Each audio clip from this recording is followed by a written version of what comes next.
Bu Teyvat teoriyalari seni shokka soladi. Hech o'ylab ko'rganmiding Genshin Impact'da 8-element bo'lishi mumkinligini, yoki paymon aslida dost emas, oxirgi boss ekanini? Teyvat haqidagi top 4 eng galati va telba teoriyalar. 8-yashirin element. Dainslayfning elementini biz hanuz bilmaymiz.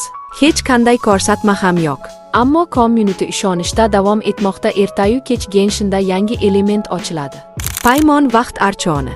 Bu teoriya paymonning vaqtni skip qilish qobiliyati va uning sirli dialoglari asosida tugilgan. Ko'pchilik paymonning Yuglifeda qanday paydo bo'lgani haqida o'ylab, uni xudo deb hisoblaydi. Oxirgi boss paymon yoki egizak. Fanatlar final jangini allaqachon tasavvur qilishgan.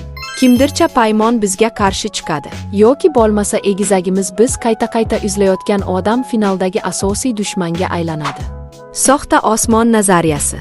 O'yin boshida ko'rgan osmon va Natlandagi hintlar hammasi soxta osmon teoriyasini kuchaytirgan.